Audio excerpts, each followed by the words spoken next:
Welcome back to another episode of JAtalks. My name is Sam, and for today we'll be addressing the Andrew Wheatley situation. Finally, I get to really dive into Andrew Wheatley and the illicit enrichment charges that has been laid out against him by the Integrity Commission.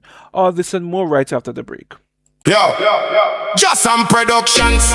Presents JAtalks. Director just in the building. Policy, politics, current affairs. Let's go. From the hills of Manchester to the world stage. We turning the leaf, we opening the page. No smiling dentist talk, we keep it real and raw. The truth about the island, from the mountain to the shore. We walk about policy, we talk about politics. Current affairs, we give you all the facts. No tricks, parliament clash or the latest news trend. JAtalks at the place where the message transcend. JAtalks, we attack the truth. JAtalks, inspiring the youth, substance over style, making nation wise. Open up your ears and open up your eyes. Hit the red button, make the community grow. Like the video now, so the world can know. Hit the bell, don't miss a beat, no delay. JAtalks, the only voice you need today. Subscribe to the JAtalks movement. Remember, your independence is the foundation of your liberation. So now, last week, I will say this. Last week was extremely hectic. There was a lot of things taking place in the news.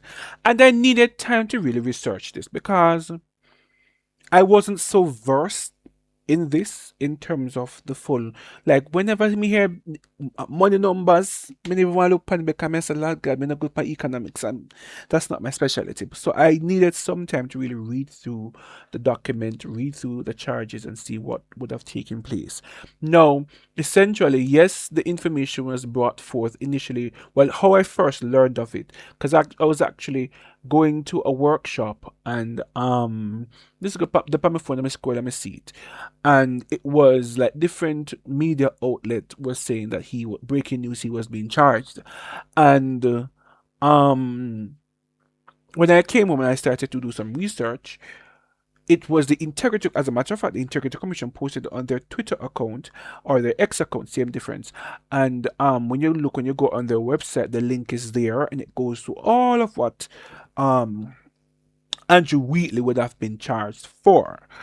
And so let me just at least go into what Andrew Wheatley was charged for. So last week, the Integrity Commission dropped a heavyweight bomb on the political landscape, officially referring to the cabinet minister and the current PAAC chairman, Dr. Andrew Wheatley, for a criminal prosecution over a staggering $164.28 million in unexplained wealth enrichment.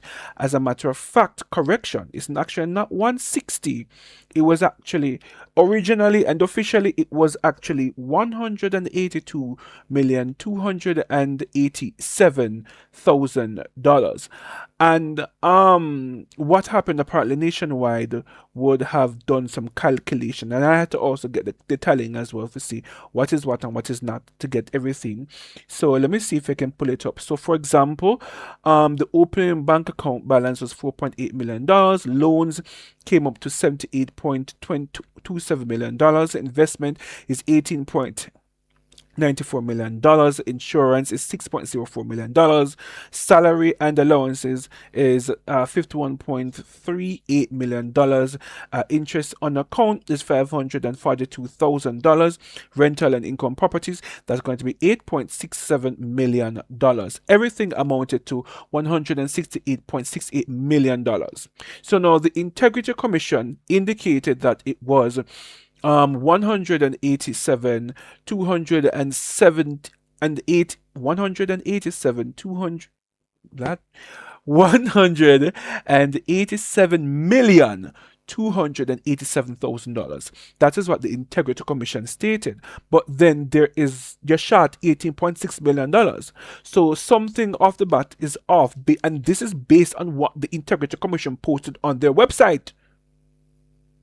So yes, Nationwide would have provided the information, but then this is, I know Nationwide says so, this is on the Integrity Commission's website.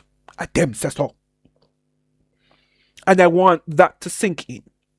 Now, I want to look at this from various different levels and various different interests. And to be very honest with you, I shouldn't even have gone into the meters yet, but let's go into it.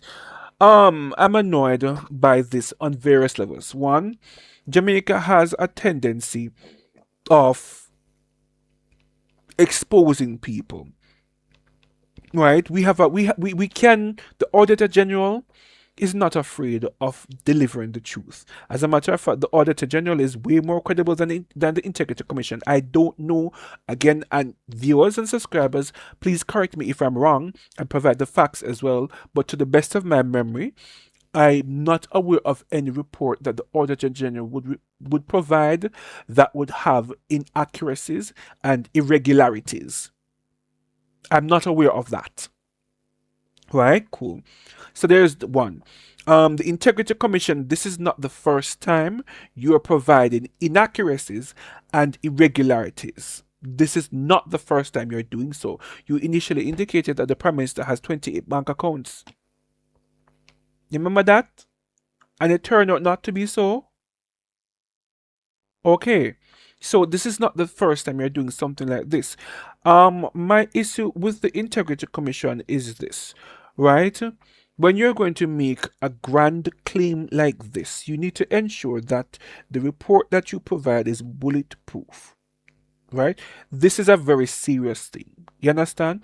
And what you have to also understand is that, first of all, the matter of somebody's reputation.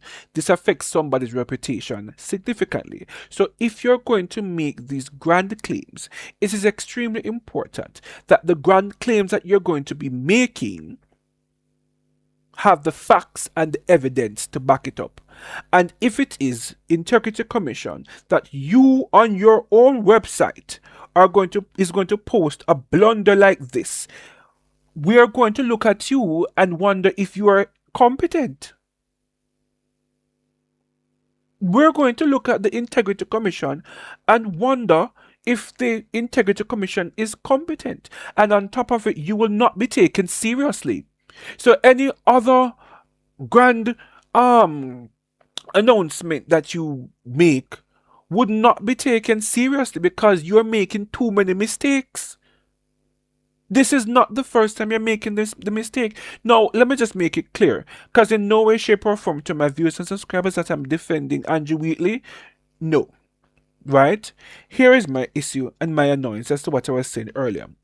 With Jamaica, we have a tendency of exposing people. We have a tendency of providing reports, and there's a shock value behind it. Oh my gosh, money thief. Oh my gosh, money lost. Oh my gosh. And then it becomes a 9-day wonder and nothing happens. I recall when I was in high school, when Bruce Golding was the Prime Minister, there was the Manatt and Phelps situation, Manatt, Phelps and Phillips situation, which caused a commission of inquiry with I was going to say Dr. KD Knight. He's not a doctor, but the lawyer KD Knight grilling Dorothy Lightburn. I recall that vividly to the best of my memory. Nothing came of it. Well, yes, Bruce Golding eventually resigned, but if he resigned out of conscience, having a conscience. If he chose not to resign, nothing would have come out of it. You understand? And I'm saying I am not seeing anything that has any real teeth. Essentially, what is going to happen is we're going to see the politicians are going to come, they're going to get their lawyers and they're going to lawyer up, and we're going to see where the lawyers are showing off their lawyer skills and nothing comes of it. No consequences. And at this point, I want consequences. So either I need a head to roll. I need heads to roll. So either it is going to be Dr. Andrew Wheatley, head to roll, in that he is fired and also he is charged by the police, Ha'anga prison, or the head of the Integrity Commission needs to be fired. But some head for roll, and that's right there right now. We're not seeing any consequence being enforced. And so it becomes a 9-day wonder. So that is one thing we have to look at. The other thing I want to look at as well, specifically, I want to look at the fact that Okay, so remember the first one was with the Prime Minister. And so the Prime Minister, with all of the various different reports, excuse me, there was no charge against the Prime Minister, but there were reports, and they said he's uncertified. And so the Prime Minister would have now gotten his lawyer. He's the first one who got his lawyers to defend himself, and so, yes, rightfully so, they would have pointed out the irregularities with the Integrative Commission. But here's the thing: what is going to happen now is that any other politician that the Integrity Commission names, they're all going to lawyer up, because the Prime Minister would have set the precedent for that. Is there nothing, is it wrong? No. Everybody should have the right to defend themselves, and everybody should have the right to get their lawyers. However, again, it goes back to the saying where it's going to be pushed out, everybody going to them lawyer, the lawyer going to show off them skills, and nothing comes of it. Which is why it is extremely important for the Integrity Commission, where whenever they're providing evidence, it must be undisputable, undeniable. There must not be any room for ambiguity. And if it is that you're going to provide room for ambiguity, it don't make no sense. You don't make no sense. You serve no purpose. You're going to become a laughing stock. You understand? Now, the opposition leader, Mark Golding, indicated that, and he did a really great chess move. He said that he would have asked his members of parliament, the PNP members of parliament, if any of them are under investigation, because whenever you're under investigation, you would be aware. I have asked our parliamentarians the question as to whether any of them are under investigation for illicit enrichment. The background of that was the fact that the Integrity Commission had said through its representative in Parliament, because they attend the committee meetings for the Integrity Commission Oversight Committee, had said that anybody who was under investigation for illicit enrichment would know about it, because they would have been approached by the Integrity Commission to provide information to support the assets that they've declared. And I individually asked each of our MPs and senators that question at a time when the annual reports of the Integrity Commission had shown that at first it was 6 persons who were under investigation for illicit enrichment. Then a subsequent report, that number had increased to 8. Yeah, I'm not even sure what the latest report will show. But the answer was across the board. None of our MPs or senators said to me they are under investigation for illicit enrichment, and they knew I was asking them this question for the reason that I was going to have to respond to the public as to how our situation on our side. Some of them may have had questions asked about their declarations, probably most, because the nature of how the process works with the Integrity Commission when you file is that they will ask you for additional questions for anything that they see that they're not clear on, or that you haven't provided a piece of paper to support, or if there is an error in terms of your number versus what's in the paper. It's a process before they complete their work. So that was neither here nor there. But the question of being under investigation, which is a different department within the Integrity Commission from the one that deals with the normal run-of-the-mill process of reviewing declarations. None of our members, to the best of my knowledge, are under investigation. Therefore, Andrew Wheatley would have been aware that he was under illicit enrichment investigation. Remember, they first came up with the illicit 6 and the illicit 8, this illicit business. And so Mark Golden indicated that none of his members of parliament are under investigation. That's what he said. None of his members of parliament are under investigation. To me, that is a chess move. And the reason I'll say this is because here's the thing. It automatically removes the PNP out of the spotlight and highlights the Jamaica Labour Party. Already, the Prime Minister was one who was highlighted to having irregularities, even though enough of them don't make no sense. And now we have Andrew Wheatley. So right now we have the two Andrews, Andrew Holness and Andrew Wheatley, under investigation. And so if there is an illicit 6, then that means 4 other persons or 5 other persons. Maybe Andrew was not a part of the illicit 6, I don't know. Right? But there are a couple other persons who are under investigation, and they are aware.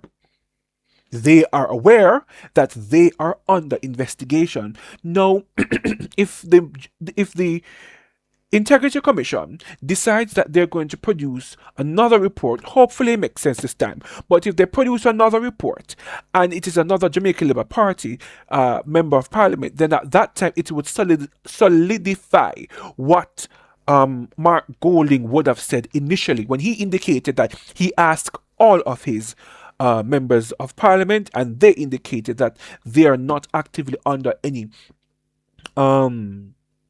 they're not under any investigation. What this will do is trigger a trust deficit with the Jamaica Labour Party and the people of Jamaica.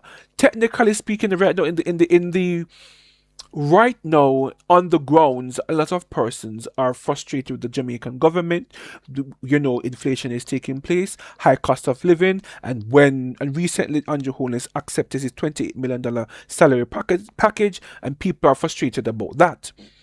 All amongst a lot of things. To be very honest with you, the Jamaican Labour Party right now, in my opinion, is not so favorable in the eyes of the Jamaican people. I can list several, right? Yes, this was before the election, but it's still somewhat fresh with what's your name, Favor Williams, talking about the 18 what did she say, 2000 for buy PAAC, which was an extremely out of touch situation. There's the health minister who is telling people to go breed, right, a happy in a this tariff times where say everything expensive, who won't be that name at them time, yeah? And then he even went on to say that social media is the reason why a lot of Jamaicans are not reproducing. But the challenge is you, Mr. Mr. Health Minister, you're getting a salary of $22 million annually. Your salary provides you the latitude to be able to live the social media life. What do you say to the mother who is who can't make ends meet, and what if their child gets sick? How does that work? What am I going to do? Am I going to sit on the wellness bench? Is that what am I going to do? The reality is we cannot reproduce right now. We can't afford to reproduce right now. And so the Jamaican Labour Party has consistently grieved the spirit of the Jamaican people. The Ministry of Labour and Social Security, I will not stop talking about this, but I'm cuss about this. The Domestic Training Centre, which is you have spat into the faces of the Jamaican people, and you come like say you're tech with the idiot, because what? You're going to give a mop and a bucket? Really? So there are countless examples that I can call from and draw from to say where the Jamaica Labour Party is not so in the favor of the people of Jamaica. And when you see these things unfolding, it creates a trust deficit.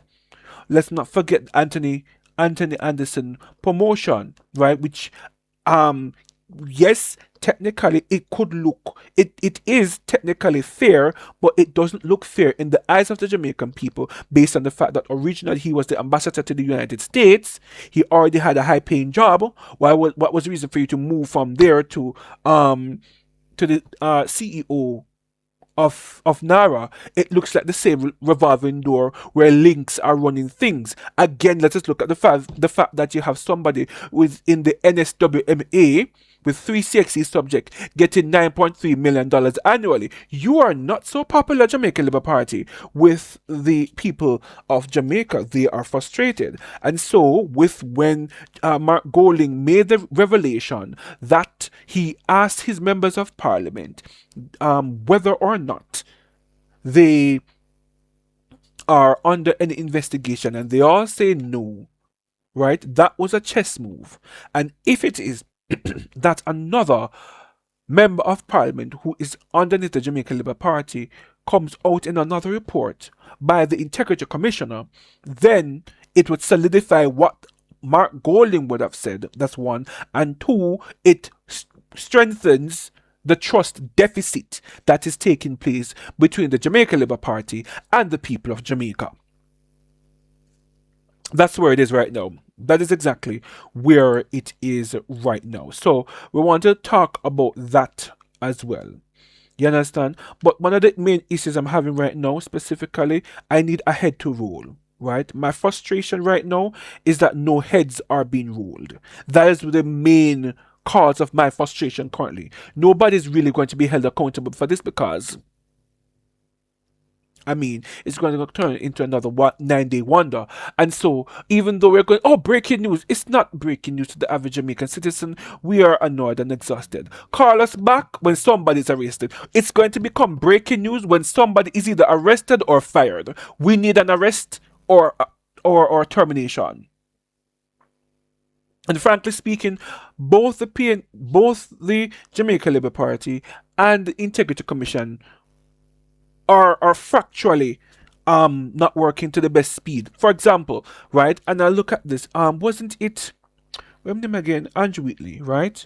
This is not the first time Andrew Wheatley has been caught up in a corruption scandal. We all recall the Petrojam situation. As a matter of fact, Petrojam was even worse because, sorry, not Petrojam, this situation rather is even worse than Petrojam. To be honest and fair with you, I didn't really see much reason as to why Andrew Wheatley should have been fired during the Petrojam scandal. A lot of the things happened spanned before Andrew Wheatley became the Minister of Energy at the time. That's one. And then two, the real reason he was terminated was because the corruption was happening under his nose, because he was the head of the energy sector, the Ministry of Energy, and all this corruption was taking place under his nose. So therefore, it was more of an accountability termination, really. But there wasn't no evidence or anything of him directly being involved in any of the corruption.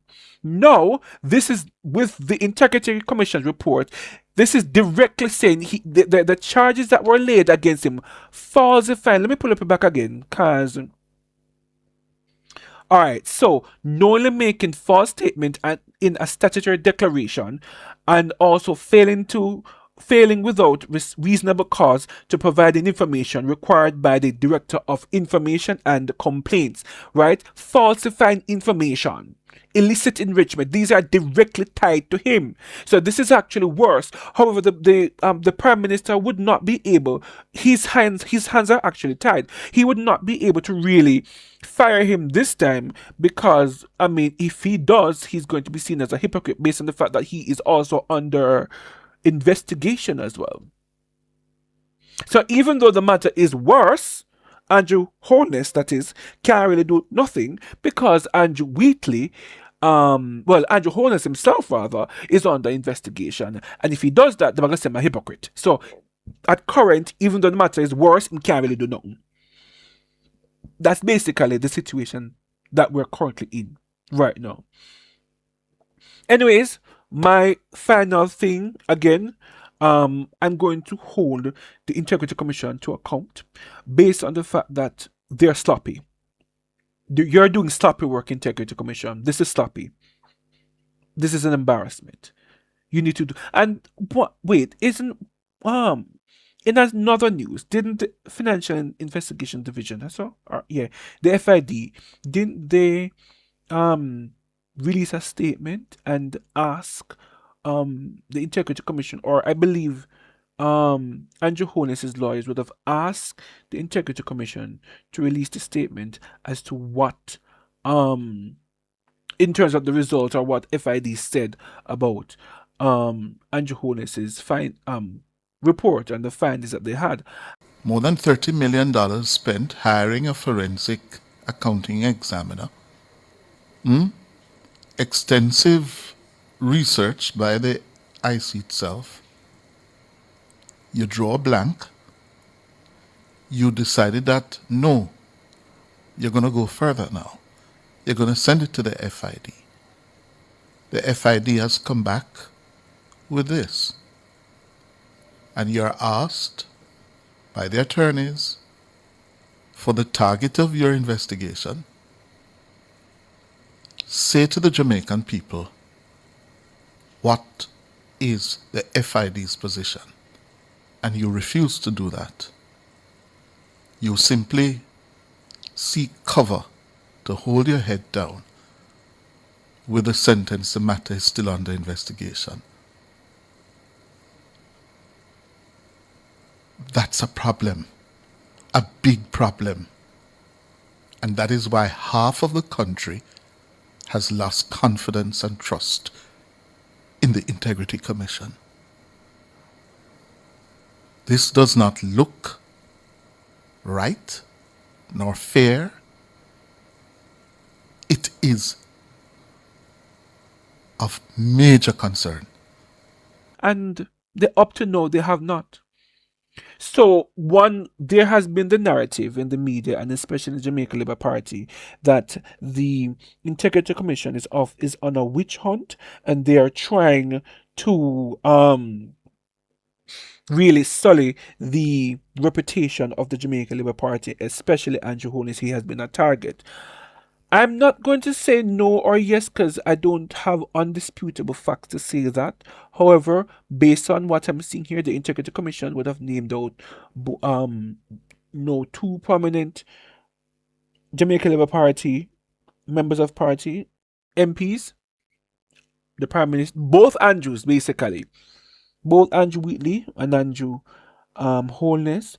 And so essentially, really and truly, I see what they're talking about. You could easily say that it would look like, yeah, it's a targeted approach, but I will be careful with my words.